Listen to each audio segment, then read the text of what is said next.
wahdah. Allahumma shalli wa sallim wa barik ala sayyidina Muhammadin wa ala alihi wa sahbihi ajma'in, amma ba'du. Yang terhormat Ketua DKM Masjid Al-Muhajirin, yang terhormat segenap pengurus Masjid Al-Muhajirin, para tokoh masyarakat, para alim ulama, para jamaah Masjid Al-Muhajirin, yang semuanya mudah-mudahan dirahmati Allah Subhanahu wa taala. Puji dan syukur mari sama-sama kita panjatkan kehadirat Allah Subhanahu wa taala. Sampai malam hari ini kita masih diberikan kesehatan, kekuatan lahir dan batin untuk beribadah kepada Allah Subhanahu wa taala, puasa di bulan suci Ramadan dan amalia-amalia Ramadan lainnya. Salawat serta salam semoga senantiasa tercurah limpahkan kepada panutan kita baginda Nabi besar Muhammad sallallahu alaihi wasallam beserta seluruh keluarganya, para sahabatnya, dan mudah-mudahan kepada kita semua telah mendapat syafaatnya di hari kiamat. Amin ya rabbal alamin. Jemaah yang dirahmati Allah, pada kultum yang sangat singkat ini saya diminta untuk menjelaskan sedikit saja tentang nuzulul Quran, ya, tentang turunnya Al-Quran. Jemaah yang dirahmati Allah, salah satu nama bulan suci Ramadan ini adalah Syahrul Quran, bulan diturunkannya Al-Quran. Jadi nama Ramadan ini kata Imam Syafi'i lebih dari 30, Pak. Jadi saking mulianya bulan suci Ramadan. Ramadan syahrul siyam, syahrul maghfirah, syahrul rahmat, syahrul sabar, syahrul jud, syahrul tilawah, syahrul musawah, syahrul Quran. Lebih dari 30 nama. Saking istimewanya bulan suci Ramadan. Jadi salah kalau Bapak nyamain Ramadan sama kayak bulan-bulan lain. Itu kudu dibuang tuh mindsetnya itu jauh-jauh. Jadi nganggap Ramadan itu bulan biasa sama kayak bulan-bulan yang lainnya. Itu yang salah, Pak. Padahal Ramadan itu bulan yang sangat istimewa. Makanya di hadis-hadis Nabi, di kaum ulama, Ramadan itu disebut Sayyidus Suhur, rajanya bulan. Ya, Sayyidus Suhur, ada 3 kata yang sering dipakai untuk Sayyid ini. Pertama, sebutan untuk baginda kita Nabi besar Muhammad sallallahu alaihi wasallam itu memakai kata Sayyid. Makanya kalau kita menyebut nama Muhammad selalu dibarengi dengan kalimat kata Sayyidina wa maulana habibina wa safina wa qurrati a'yunina Sayyidina wa maulana Muhammadin sallallahu alaihi wasallam. Yang kedua, kata Sayyid itu dipakai untuk sebutan kota Mekah dan Madinah. Itu disebut dengan Sayyidul Bilad, rajanya kota, rajanya negara. Makanya itu disebut Sayyidul Bilad karena kota Mekah Madinah ini kota yang sangat diberkahi, tempat lahirnya baginda kita Nabi besar Muhammad sallallahu alaihi wasallam. Dan yang ketiga, sebutan itu dipakai untuk bulan Ramadan, disebut dengan Sayyidus Suhur, rajanya bulan. Kalau rajanya hari, raja udah tahu lah, hari Jumat itu disebut Sayyidul Ayyam, ya, rajanya hari. Jadi rajanya ayam itu hari Jumat, ya, Sayyidul Ayyam. Nah, ini yang pertama. Jadi jangan samakan Ramadan dengan bulan-bulan lain. Ini bulan istimewa.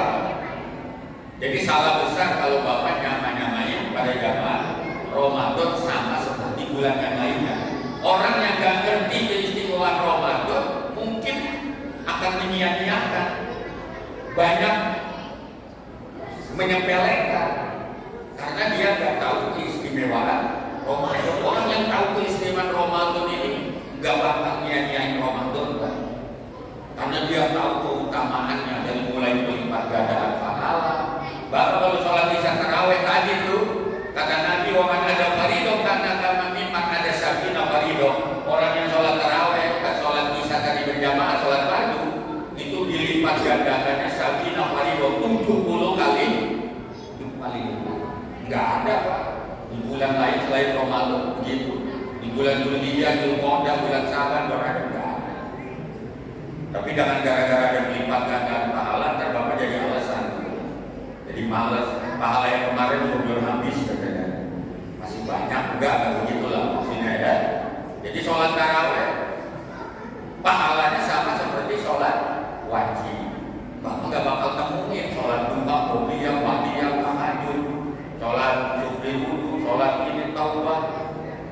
pahalanya seperti pahala sholat wajib, gak bakal nemuin Pak.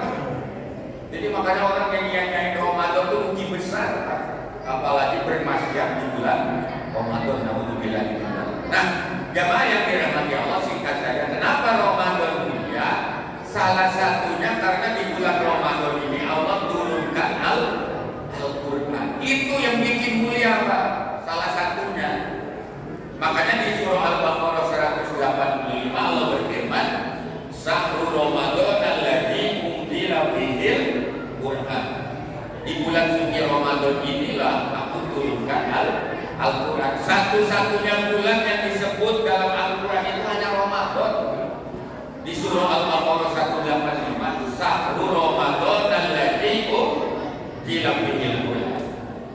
Gak ada bulan-bulan yang lain. Bulan Muharram bukan, ada Ramadan, ya. Nah, jamaah yang dirahmati Allah, di bulan inilah Al-Quran diturunkan. Kata ulama, ada dua pendapat besar. Nuzulul Quran itu ada dua kata, ada nuzul dan Al-Quran. Nuzul itu bahasa, secara bahasa diartikan diturunkan. Tapi Bapak jangan punya pikiran kayak turunin barang gitu, betul nggak? Apa turunin umpamanya apa dari atas ke bawah? Al-Quran tidak berbentuk materi fisik benda kayak begitu Pak. Jadi turunnya Al-Quran itu jangan dianggap seperti turunnya barang fisik materi.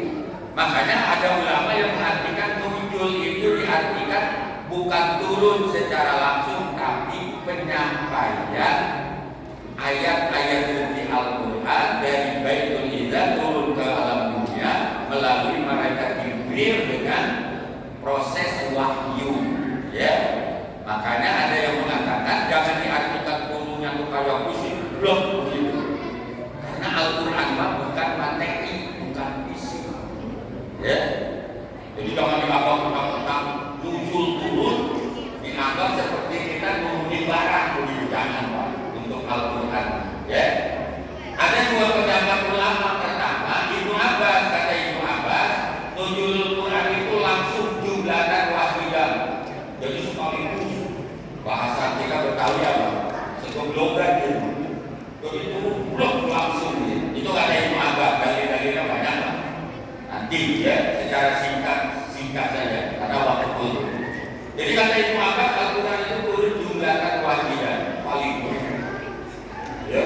Jadi nggak pakai proses sekian tahun pokoknya lep aja jumlatan wahidah. Jadi malaikat Jibril ngasih ke Nabi Muhammad itu langsung dalam jumlatan wahidah. Yang kedua, kata Imam Sibli mengatakan Al-Quran itu diturunkan secara berangsur.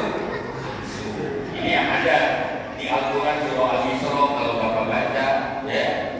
Farrafnahu litaqra'ahu wa Qur'anan litaqra'ahu farrafnahu litaqra'u linnas. Jadi Al-Quran itu diturunkan berangsur-angsur supaya manusia gampang bacanya, memahaminya, ngertinya. Jadi juga sekaligus. Makanya kata ulama, kata Imam Sibli, Al-Quran itu diturunkan selama 20 tahun, 23 tahun sesuai dengan proses Mekah dan Madinah. Nah, itu kayak begitu Pak. Jadi makanya Al-Quran yang ada kita sekarang, ya, itu Al-Quran sudah berproses yang sangat panjang. Ya. Jadi makanya ingat nih, ya, singkat saja, Al-Quran itu bukan makhluk Pak. Awas jangan salah. Jangan disamain Al-Quran itu seperti benda makhluk kayak kita. Ya. Makanya kata Imam As-Sabuni, ya, definisi Al-Quran yang saya sebut. Al-Quran itu kata Imam Sabuni kalamullah, firman Allah. Jadi Al-Quran itu bukan makhluk Pak, tapi firman Allah. Kalamullah al-munazzal yang diturunkan ala Nabi Muhammadin kepada Nabi Muhammad biwasitati malaikat Jibril, melalui malaikat Jibril al-majmu yang dikumpulkan fil masahif di mushaf al-muta'abbad di tilawati, dan bagi yang membacanya mendapatkan pahala. Itu definisi Al-Quran kata Imam As-Sabuni. Jadi ingat, Tapi kalau firman Allah, bayangkan. Makanya bahasa Al-Quran itu luar biasa tingginya, Pak. Karena itu adalah kalam Allah. Orang Arab aja yang pintar bahasa Arab nggak sampai, Pak, mengerti tentang bahasa Al-Quran. Karena itu bahasa Arab yang level tinggi, ya wajar. Dan betul, karena itu adalah firman Allah kalam. Jadi ingat. Dan yang kedua, nanti kalau kita membaca dapat pahala dengan syarat kita mengambil air wudhu dalam keadaan bersih. Al-muta'abbad bitilawati. Dapat pahala, Pak. Makanya kata Nabi di bulan Ramadan, man qara'a harfan bi kitabillah falahul hasanah wal hasanatu bi asri amsalihah.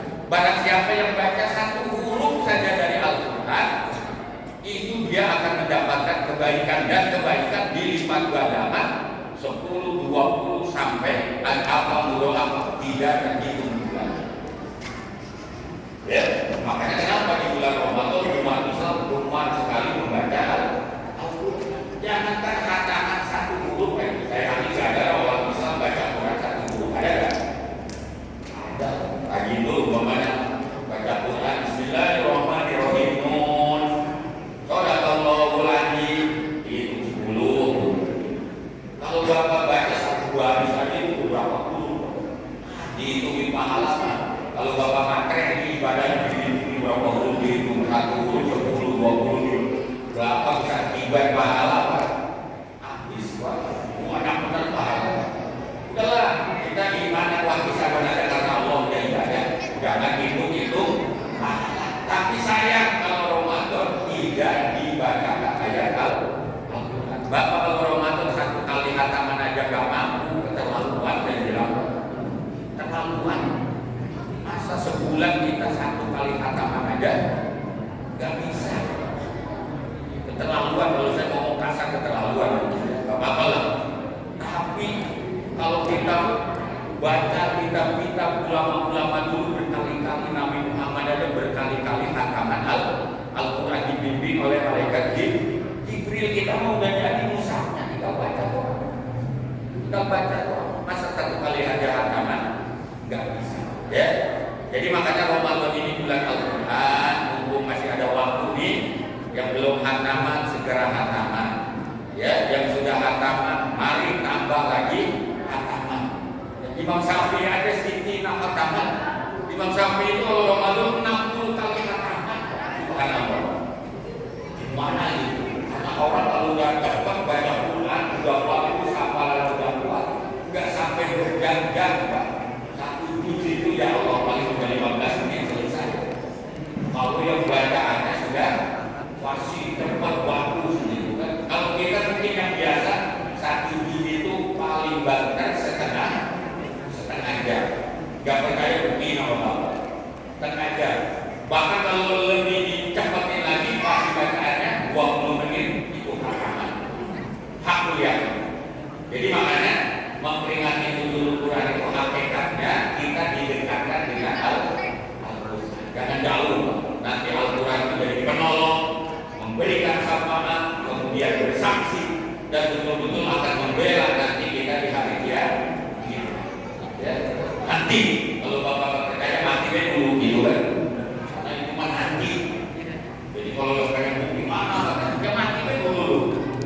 Nanti kerasa di kuburan kayak gimana kalau kita sering baca Al-Quran. Sebelum saya tutup, Bapak kalau nggak percaya, Al-Quran itu ada yang namanya surah Al-Mulk, betul nggak? Tabarakal lagi. Dalam sebuah riwayat pernah ada seorang sahabat nih, Pak. Sebelum saya tutup, Bapak nggak percaya. Ada seorang sahabat ketika duduk di masjid gitu kan, atau di sebelah masjid, dia mendengar ada orang yang membaca dari kuburan itu adalah surah Tabarak. Itu sahabat itu bingung, bertanya kepada Rasulullah, datang, ya Rasulullah, itu kok ada di kuburan saya dengar orang membaca surah Tabarak, atau dia terbebas dari siksa. Kata Nabi, ya memang itu dulu almarhum ahli kubur ketika hidupnya sering membaca surat Al-Mulk Tabarak, makanya dia dibebaskan, dia dipermudah, dia diperingan dari siksa. Itu salah satu panggilannya. Jadi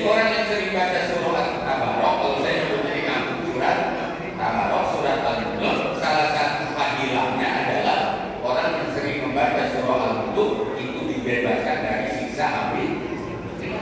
Bapak nggak percaya, mati kan dulu gitu. Nanti bener apa enggaknya tuh hari habis, bapak bukti kan nanti. Nanti jangan sekarang maksa mana bukti nyata, mana buktinya. Mati kan dulu. Karena itu masih pada kan. Tapi kalau kita yakin benar karena Allah hadis-hadis Nabi menjelaskan, masa bohong ya? Masa bapak gak percaya hadis Nabi, syariat Allah, syariat Nabi terlalu aja. Kita orang Islam. Jadi banyak keutamaan surah-surah dalam Al-Quran. Saya dulu waktu pesantren diajari sama kiai saya, udah santri, pengen rezeki berkah hidup baca surat Waqiah. Kata Nabi akan dimalik para siapa yang rajin baca surah Waqiah gak bakal jatuh miskin 7 turunan. Ayo percaya apa enggak? Kudu yakin, tapi bukan berarti baca Quran baik tiap hari kerja apa di masjid baik. Yang gak bakal dapat rezeki itu alhamdulillah harus kita usaha. Tapi dengan keberkahan Al-Quran nanti usahanya jadi lancar, rezekinya jadi berkah. Ya kalau dia pejabat jabatannya tambah naik, pokoknya keberkahan. Karena arti barokah itu kan ajiada bertambah. Salah satunya dengan keberkahan Al-Quran. Ya, ini saja mudah-mudahan ada manfaatnya. Mari kita maknai Nuzulul Quran dengan lebih dekat membaca Al-Quran. Jangan malas baca Al-Quran mumpung di bulan Ramadan, pahalanya dilipat gandakan, keberkahannya luar biasa. Mau kapan lagi Pak? Nunggu Ramadan yang akan datang belum tentu umur kita sampai di Ramadan yang akan datang. Boro-boro Ramadan tahun depan sampai akhir Ramadan juga kita nggak tahu umur kita sampai atau tidak. Mumpung kita hari ini diberi kesehatan, kesempatan, waktu, tenaga, pikiran, mari sama-sama kita manfaatkan buat rajin ibadah, di antaranya membaca Al-Quran. Itu aja, mudah-mudahan ada manfaatnya. Ya, sekali lagi minta maaf saya dapat terlambat tadi acara di Badan Nasional Penanggulangan Bencana. Pak Letnan Jenderal TNI Suharyanto ada buka puasa bersama dengan pegawai BNPB ya. Macet benar di Jakarta bulannya